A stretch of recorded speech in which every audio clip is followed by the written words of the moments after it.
Complete Chess Strategy, Part 2, How to Evaluate Chess Positions. From various chess books and authors have come many different positional theories and long-winded approaches to accurately assessing and evaluating chess positions. Do the authors of these books actually use these theories? My guess would be no, and they probably came up with the theory because they were writing a book. The problem that very strong chess players commonly have in communicating effectively how they play well is that they forget the elements of their thought process because they use it subconsciously. When playing a practical game of chess, you cannot and should not keep a million different ideas and rules in your head. You will get confused, calculate over and over, trying to find the truth of the position, and make an error in the end. This has happened to me countless times when I started out in chess. My two-pronged approach for positional evaluation is very simple and very effective. Alright, the two-pronged approach. Quantitative and qualitative. To evaluate any chess position, you only need to correctly evaluate two factors in the position. These two factors are the quantitative factor and the qualitative factor. We know from the previous video that piece activity is the most important idea in the game of chess. Expounding on this idea, we can conclude that you can evaluate any position based on the quantity of the pieces and the activity of the pieces, or the level of the activity of the pieces. In normal chess positions, the quantitative factor will be equal, and evaluating this factor is the simplest of the two. You can simply count the material and determine if you will gain a quantitative advantage. If you can attain an advantage in the opponent's pieces or pawns, then your activity will be higher because you have more forces to control more squares. Using your superior quantitative activity, you will be able to overwhelm the opponent's army, gain greater advantage in activity, and eventually checkmate the opponent's king. Normally, though, material is equal, and the situation is not so clear-cut and easy to achieve.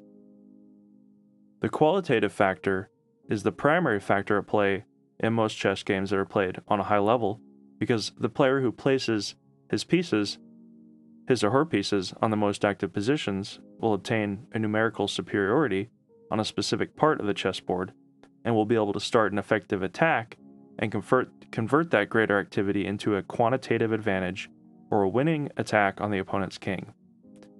He'll have numerical superiority on a certain part of the board because he'll control a greater number of squares on that part of the board.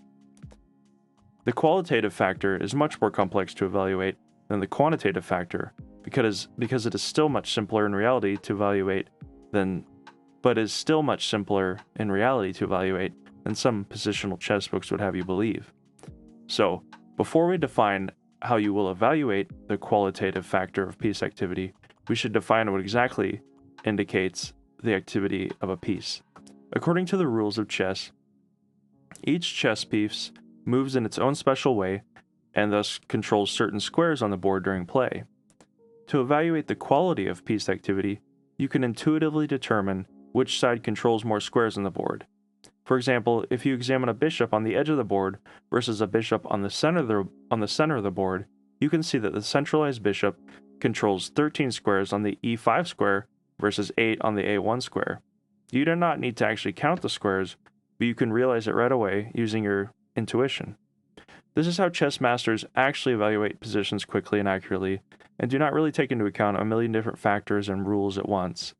The interesting aspect, however, is that once you understand the simple, two-pronged approach of positional evaluation, you will automatically notice all the specific elements that pertain to the qualitative factor of the position, including, for example, weak squares, weak pawns, open files, outposts, because they all relate to the underlying idea of piece activity.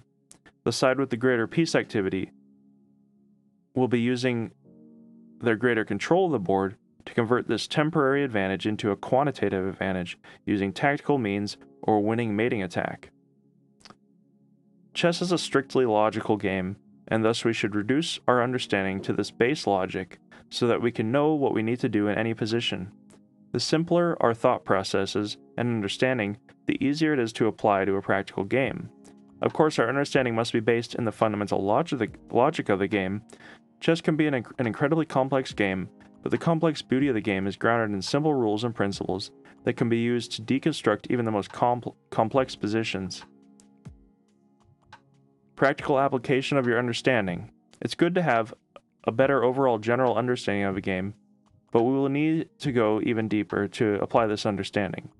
When analyzing a position and trying to find the best move, you will need to rely on correctly evaluating the quantitative factor and the qualitative factor. Check out my next videos to go deeper into how to apply your practical understanding of a chess game and to apply how to correctly evaluate positions.